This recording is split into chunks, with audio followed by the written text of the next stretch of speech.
gracias a Dios en este hermoso día, al estar acá en este lugar, para ya ir culminando estos 2 días que hemos tenido acá en Chancué.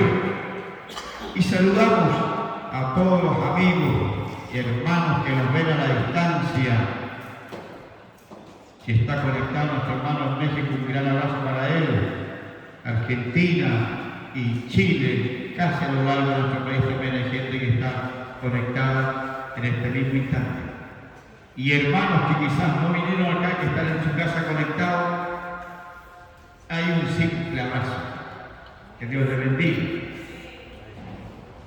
Quiero que abran sus Biblias en el libro de los Hebreos, capítulo 9. Libro a los Hebreos, capítulo 9, versículos 25 en adelante. Hebreos, capítulo 9, versículo 25 en adelante. Si lo tienen ahí usted a mano, si trajo su Biblia, todos los jóvenes y los que están totalmente sanos de pie, los enfermos, los de edad y las embarazadas sentados, el resto de pie. ¿Por qué? Porque vamos a leer la palabra del Dios Todopoderoso, el más grande de entre los grandes. Ese es nuestro Dios. Dice así: Fue pues necesario que la figura de las cosas celestiales fuese purificada así, pero las cosas celestiales mismas con mejores sacrificios que estos, porque no entró Cristo en el santuario hecho de mano, figura del verdadero, sino en el cielo mismo, para presentarse ahora por nosotros ante Dios, y no para ofrecerse muchas veces como entra el sumo sacerdote en el lugar santísimo cada año con sangre ajena. De otra manera le hubiera sido necesario parecer muchas veces desde el principio del mundo. Pero ahora, en la consumación de los siglos, se presentó una vez para siempre por el sacrificio de sí mismo para quitar del medio el pecado. Padre, te damos infinitas gracias por tanta bondad y misericordia que tú has tenido con nosotros, por el don de la salvación, por el don de la vida eterna. Gracias por la obra de Cristo llevada a cabo en la cruz del Calvario. Por esa obra un día somos salvos, somos libres, somos perdonados. Oh Dios, ministraré tu palabra bajo el manto de tu gloria, trayendo salvación, liberación y restauración. Ato y reprendo toda atmósfera satánica, quebramos todo yugo, derribo prejuicios mentales ahora en el nombre de Jesús, llevando todo pensamiento cautivo a la obediencia a Cristo el Señor. Gracias, Padre, en el nombre de Jesús. Amén. Cristo vive. Toma vuestros asientos. Póngase cómodo. No se distraiga con nada. Evite cualquier movimiento innecesario, porque hay una palabra para usted. Bien. El plan de redención para la humanidad viene desde el principio. Dios, que todo lo sabe, desde antemano Él ya sabía que el ser humano le iba a fallar. Dios creó al ser humano a su imagen y semejanza y puso en el ser humano un área que es tan importante y que todo hombre y toda mujer la lleva, que es lo que se llama la voluntad o libre albedrío. Y esa es la razón por la cual Adán y Eva transgredieron las leyes de Dios. Te dirá, ¿pero por qué? Porque Dios no los hizo máquinas. Dios puso esa voluntad y ellos tenían el poder de tomar decisión. Como la tiene usted hoy día, la tenemos todos. Todos nosotros tenemos el poder de tomar decisiones, porque tenemos voluntad. Y esa es el área que el diablo atacó en Adán y Eva. Primero contradiciendo lo que Dios ya había establecido, pero atacó el área de la voluntad. de Adán y Eva, porque ambos tenían el poder en ellos para decir no. Tanto Eva tenía el poder para decir no a la serpiente, y luego Adán tenía el poder para decir no a su mujer, pero ambos escogieron la desobediencia.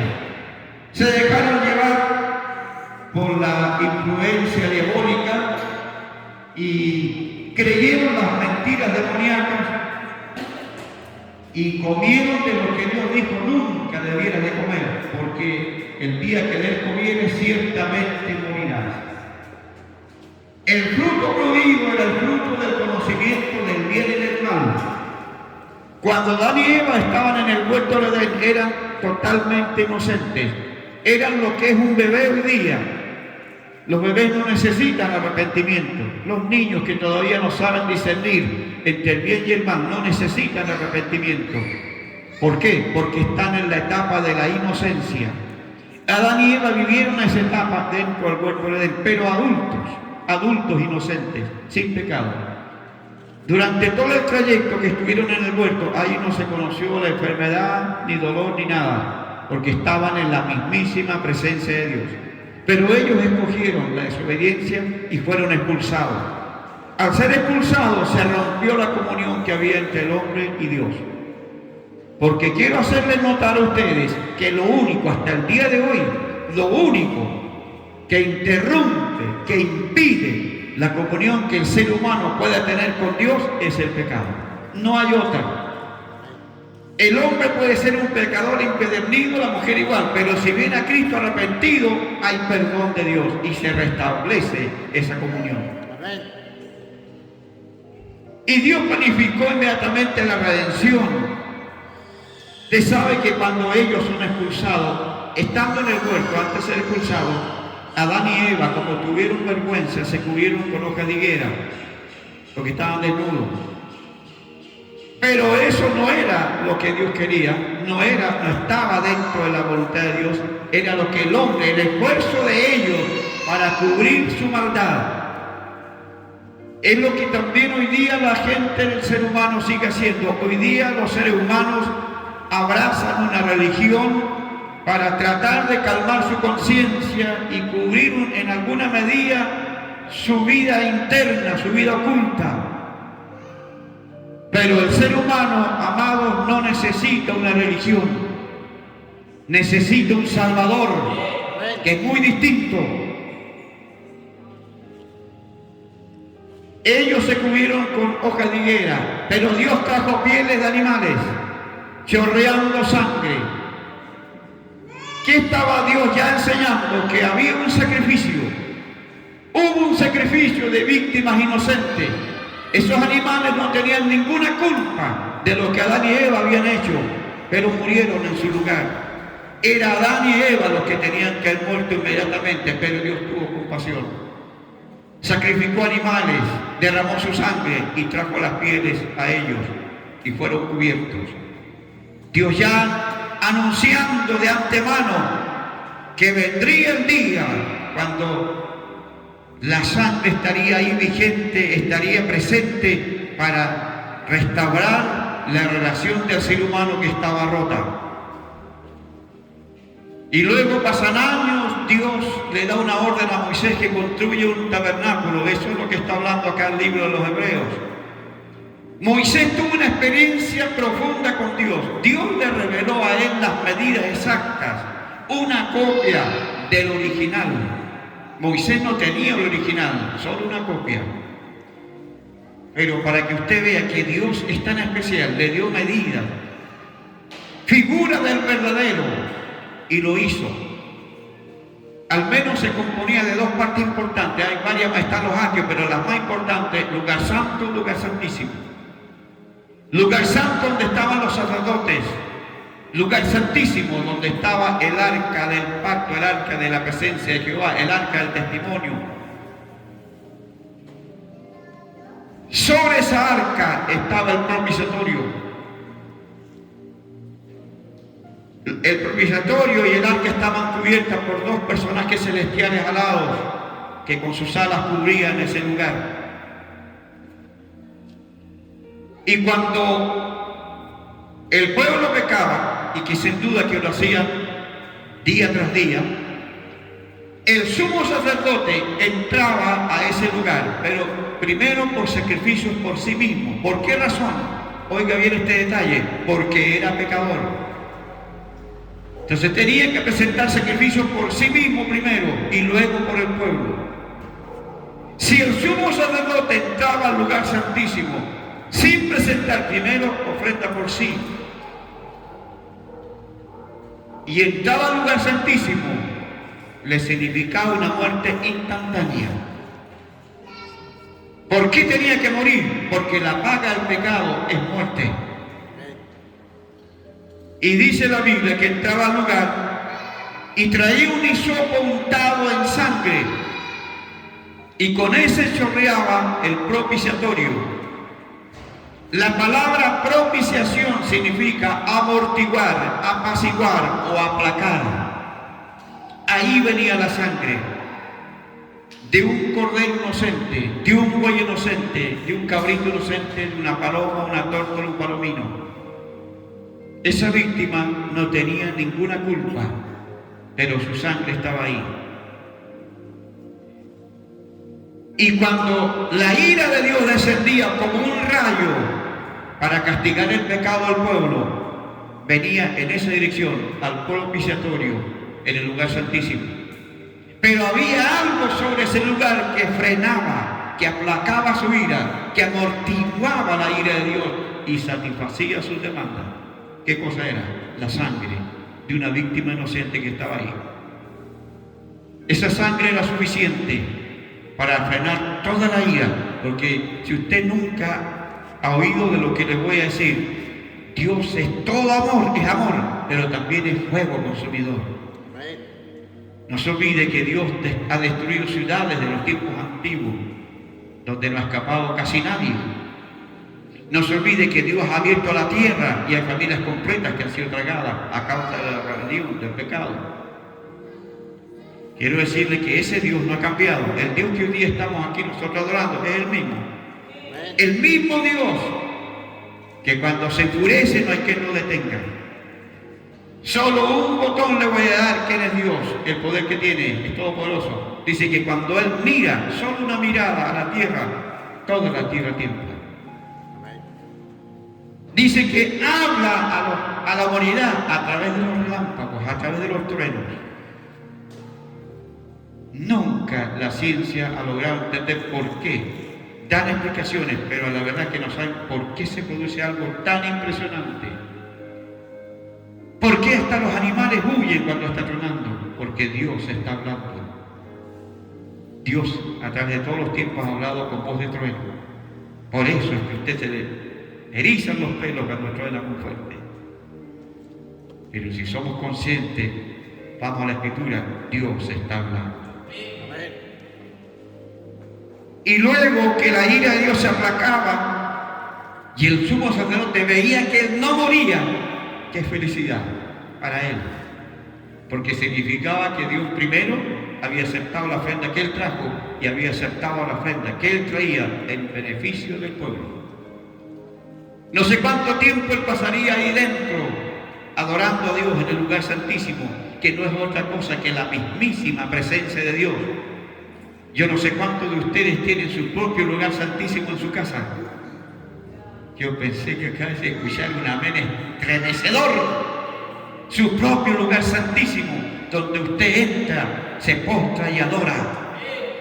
Porque el lugar santísimo es lugar de adoración e intercesión. Dos cosas importantes, adora e intercede. Y luego el sumo sacerdote abría el velo. Mientras tanto había un silencio. Los sacerdotes que estaban afuera estaban preocupados y a veces nerviosos cuando no se escuchaba ruido, porque había una posibilidad de que el sumo sacerdote había muerto. Y si el sumo sacerdote moría detrás del velo, todo el resto le esperaba la muerte final, porque el sacrificio había sido rechazado. Ese palomino o cordero o buey, sea lo que sea, tenía que ser perfecto. Ni siquiera una uña partida. ni siquiera una hebra de pelo tirada, una lana tirada, ni siquiera una pluma doblada, si es que era un ave. Nada de eso, perfecto. ¿Por qué? ¿Por qué tendría Dios tanta exigencia con el sacrificio? Y mire, luego salía hacia afuera el sumo sacerdote, simplemente levantaba las manos, bendecía a los sacerdotes y luego se comenzaba a transmitir hacia atrás esa voz de alegría, porque cuando él salía y levantaba las manos y les bendecía, ya el perdón estaba. Y esa gente, los primeros los sacerdotes caían rostro en tierra, enterraban la cabeza en el suelo y era un llanto de alegría y gozo. ¿Por qué motivo? Porque el perdón de Dios había sido soltado sobre ellos y luego eso se transmitía hacia atrás y hasta el último que estaba afuera, en el último atrio, estaba postrado. Pasaban horas y horas y horas solo agradeciendo a Dios porque había perdón para su vida. Y ese perdón solo dura un año, porque al año tenían que volver a hacer lo mismo. Nuevamente el sumo sacerdote tenía que volver a entrar a ese lugar. Se repetía todas las veces lo mismo. Pasan años desde que eso ocurría y aparece un hombre llamado Juan el Bautista predicando un mensaje de arrepentimiento y diciendo que el reino de Dios se ha acercado. Su mensaje era durísimo. Probablemente si él apareciera hoy día y predicara en muchas de las iglesias, habría cantidad de gente que se iría a otra iglesia porque no aceptarían el mensaje demasiado directo. Porque Juan el Bautista cuando hablaba decía: ustedes, generación de víboras. ¿A quién le gusta un mensaje así? Pero era Juan el Bautista. Los llamaba a arrepentimiento. Dicen los historiadores que a Juan el Bautista no se le podía mirar a los ojos porque la gente era convencida. Sentían la carga de su maldad. Y el que no se arrepentía se enojaba. Porque solo dos reacciones hay al verdadero mensaje del Evangelio: o lo aceptas o lo rechazas. No hay término medio, solo dos reacciones. A Jesús están los que lo aceptaron y están los que lo crucificaron. ¿Me está entendiendo? En cuanto al reino de Dios no existe en las medias. O eres o no eres. Jesús dijo: el que no es conmigo desparrama. Y yo me imagino la alegría de esta gente por el perdón. Yo quiero hacer una pregunta a todos los que están acá. Atentos los que están acá. ¿Sientes tú el gozo del perdón en tu corazón? Oiga, si de verdad lo sientes, dime una vez más fuerte. ¿Sientes ese gozo? ¿Te sientes perdonado, perdonada de parte de Dios? Esta gente se postraba y adoraba y agradecía por un perdón limitado. Aparece Juan el Bautista y dice, bautizando en las aguas, lo ve venir el Espíritu Santo, ese mismo que está aquí ahora, le había dado testimonio y le dijo: sobre quien vea descender el Espíritu como paloma sobre él y que permanece sobre él, ese es el que bautiza con Espíritu Santo. Le estaba hablando del Mesías, le está hablando del Hijo de Dios. Y Juan el Bautista lo ve venir. Y yo me imagino que emocionado por dentro, lanza una palabra y lo presenta. He aquí el Cordero de Dios que quita el pecado del mundo. Y Jesús iba descendiendo hacia las aguas. Todos los que estaban allí, rodeando a Juan el Bautista, entendieron perfectamente lo que Juan dijo. Porque eran hebreos judíos, era gente que sabía lo de los sacrificios. Y es por eso que lo cuestionan. ¿Cómo es posible que este es el Cordero? ¿Es que acaso Él va a dar su vida? ¿Es que acaso Él va a derramar su sangre? ¿Por qué motivo Dios exigía que el cordero, el palomino, el tórtolo, el boi, el cabrito sea perfecto? Porque ese animal venía anunciando ese día que Juan el Bautista declaró. Esos animalitos venían anunciando que llegaría el día en que Dios mismo, Él mismo, presentaría la ofrenda del sacrificio. Y lo que yo les leí acá dice que Jesús entró al lugar santísimo. Todos nosotros nos conmocionamos muchas veces cuando llega Semana Santa, leemos la Biblia, cuando leemos los evangelios, la crucifixión de Jesús. Siempre la gente se emociona. Cuando ve usted una película, se emociona la gente, pero lo que está revelando la película es muy poco con lo que realmente ocurrió. Y Jesús comienza su ministerio presentado como el Cordero de Dios que quita el pecado al mundo. Estimados hermanos y los que están acá, ese es el mensaje más grande que nunca más se ha vuelto a predicar, como lo predicó Juan ese día. Bien corto, el Cordero de Dios. Porque eso es Jesús. Jesús es el Cordero que derramó su sangre y que vino a morir en una cruz. Derramó su sangre siendo inocente, no teniendo él ninguna razón para hacerlo, lo hizo. Murió en una cruz en favor nuestro, para que usted y yo seamos salvos, para que usted hoy tenga perdón. Y Jesús comienza un ministerio de milagros tras milagros, consolando. Yo me imagino. Yo me hacía la pregunta, ¿por qué Él dijo, cuando habló del Espíritu Santo, viene otro consolador? Y yo me hice inmediatamente la pregunta, ¿pero acaso Él consolaba también? Y luego usted comienza a leer los evangelios y comienza a ver, por ejemplo, cuando resucitó al hijo de una viuda que ya lo iban a sepultar. Él venía entrando a la ciudad de Naín y una madre llorando desconsolada iban a sepultar a su hijo y se produce el encuentro. Jesús lo resucita. Dígame una cosa, no es consuelo aquello. Que usted tenga una persona muerta y Dios lo resucite, lo primero que viene es un descanso consolador y luego la alegría, el gozo de un milagro. Y todo el llanto fue cambiado en alegría.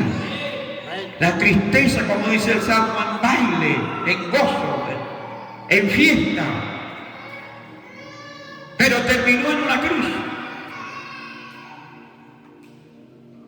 3 años y tanto duró su ministerio.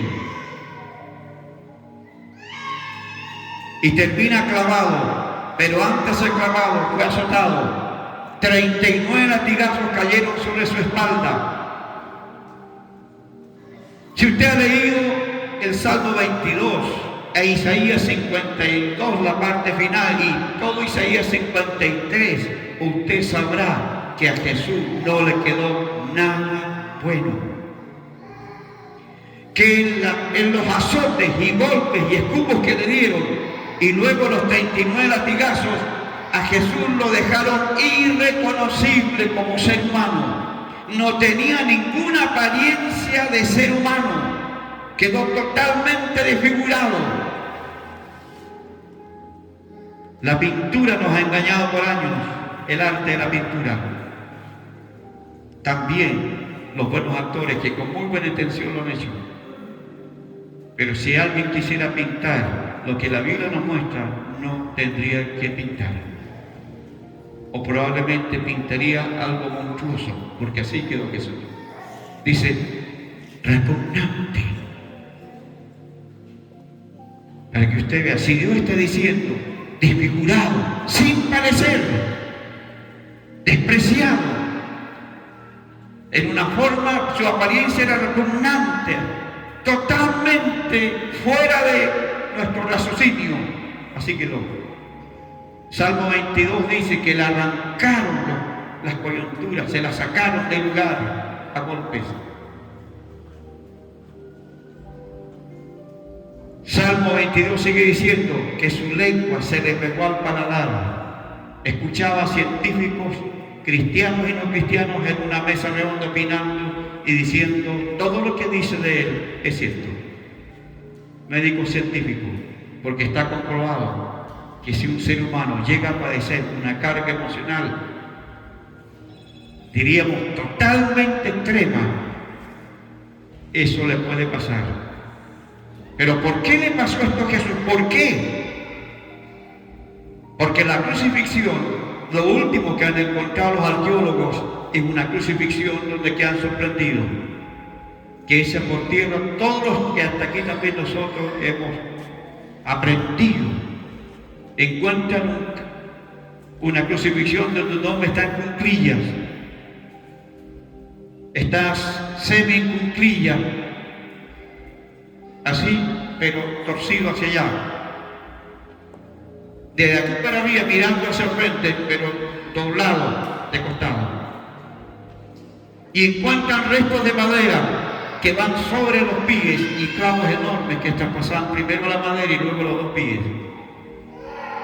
Y semi en cuclillas. ¿Cuál es la razón? Decía un especialista. Porque eso hace que comience un problema circulatorio en la sangre que produce un dolor insoportable y vienen calambres en todo el cuerpo que usted lo hacen gritar de dolor.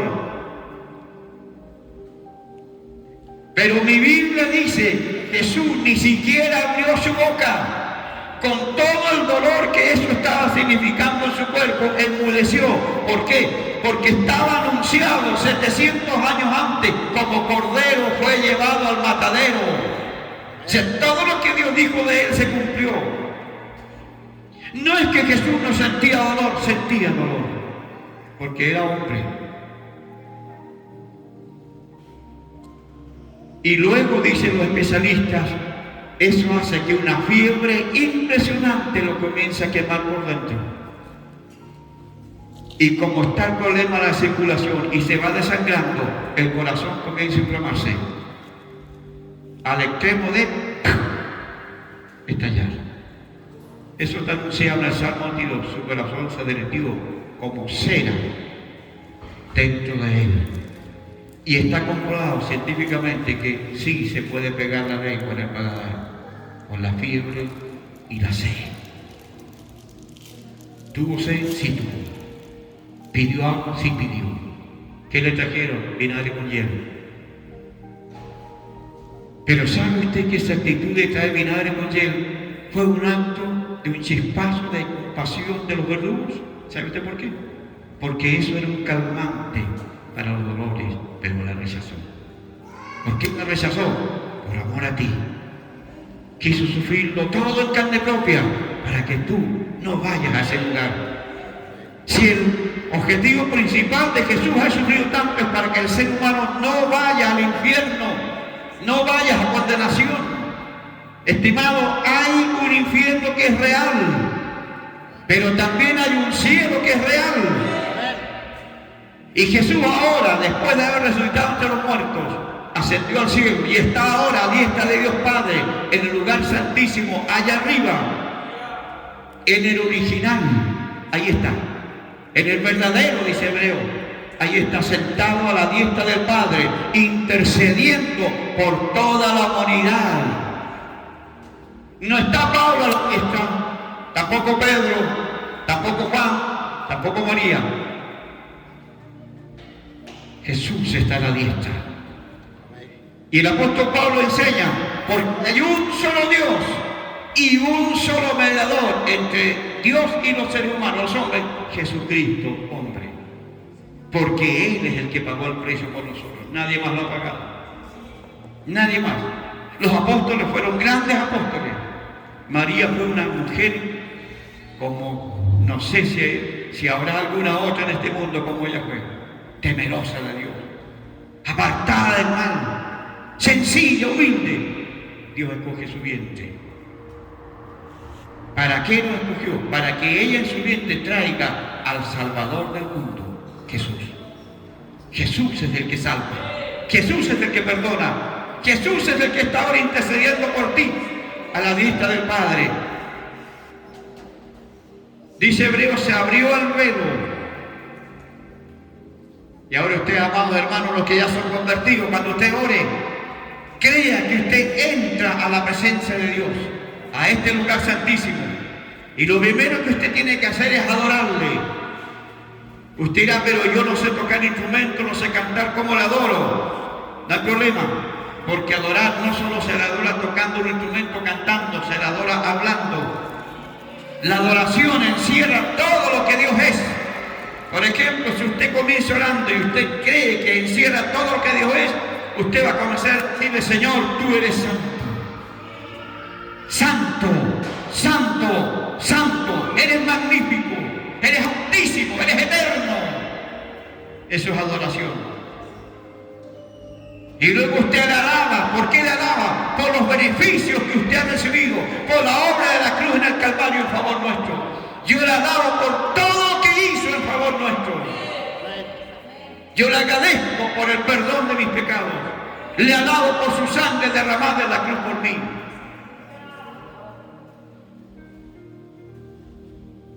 Pero ¿qué del resto de la humanidad?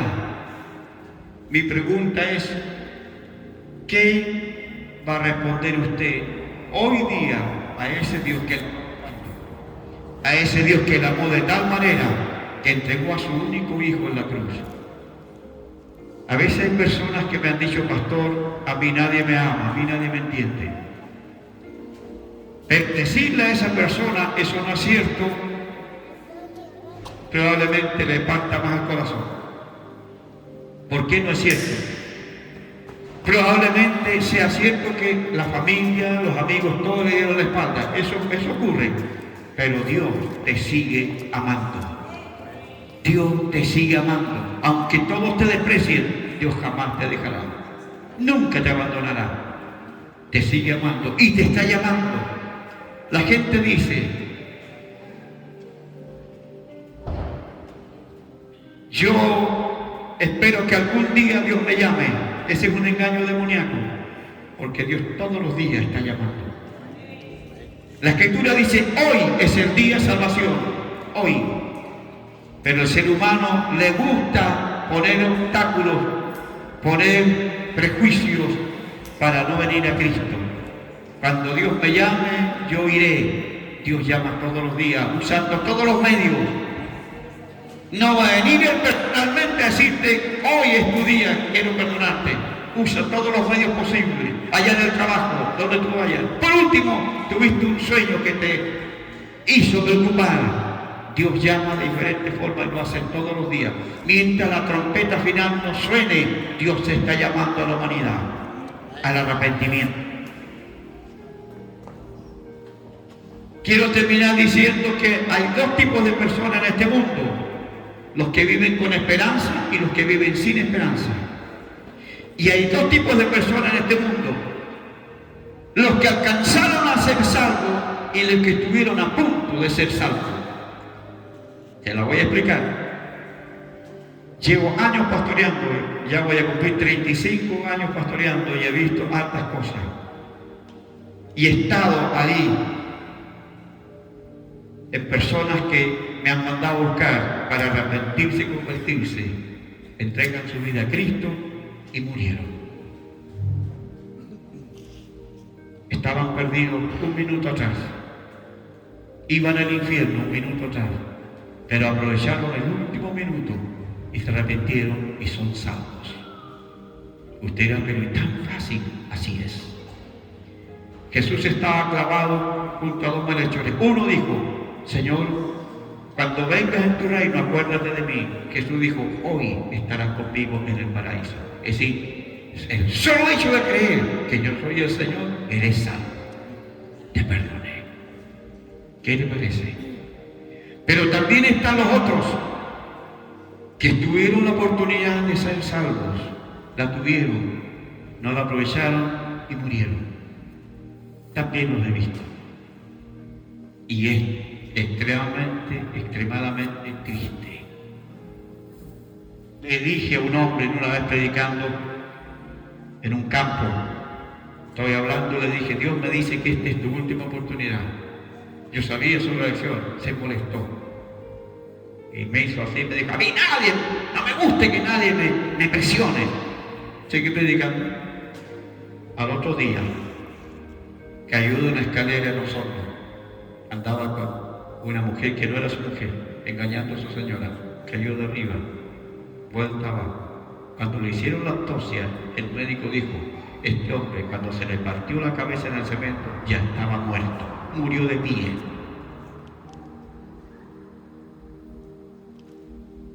Dios es amor, pero también es fuego consumidor. Él por años jugó al Evangelio, porque entraba y salía. Y Dios le dio la oportunidad. ¿Quieren que le diga algo más todavía? Para que al menos se asuste un poco.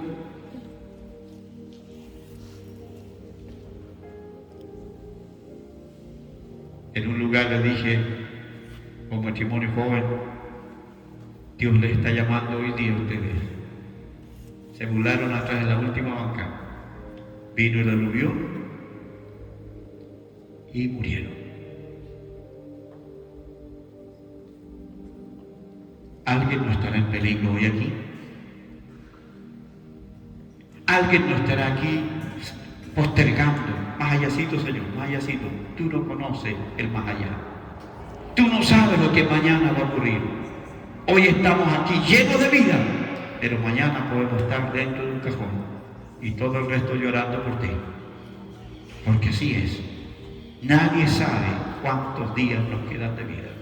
Dos tipos de personas: los que alcanzaron a entrar y los que estuvieron a punto de entrar, tal como la esposa de Lot. Casi salió, pero miró hacia atrás y ahí está, hasta el día de hoy, convertida en estatua de sal. Pero Lot y su familia alcanzaron a salir. Por poco también los alcanzaron, pero salieron, escaparon. Yo creo que Dios está hablando en este día. Y Dios habla de distintas maneras.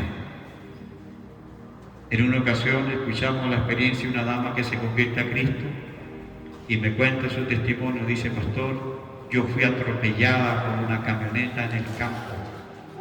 Me tiró como a 8 o 10 metros hacia allá y me dice: pastor, y tuve una experiencia que yo a nadie más se la he contado. Dice: cuando me atropelló la camioneta, en fracción de segundos yo me vi salir de mi cuerpo.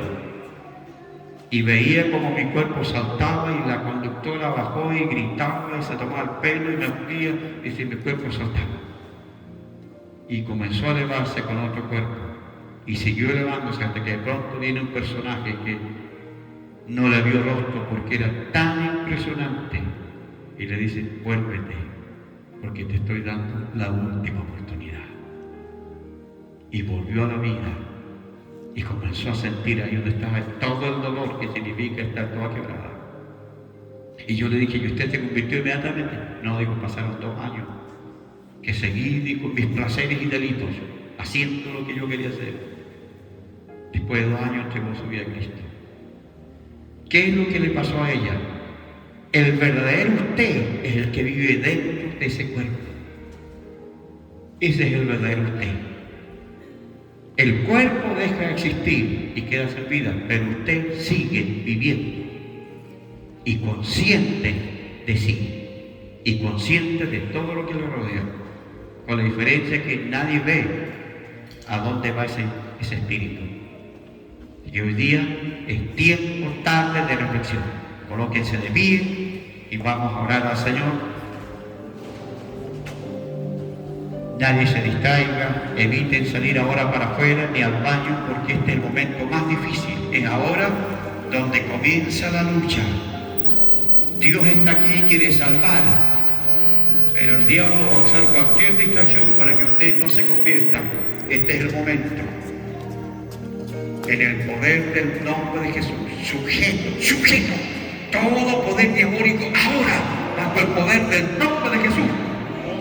Y proclamamos tu gloria, proclamamos salvación en esta tarde, la proclamamos en el nombre de Jesús. Gracias, Señor. Comiencen, amados, a cantar, comiencen a adorar, carguen este ambiente de una gloria de Dios. Yo me rindo a ti, yo me rindo a Él, cántenla.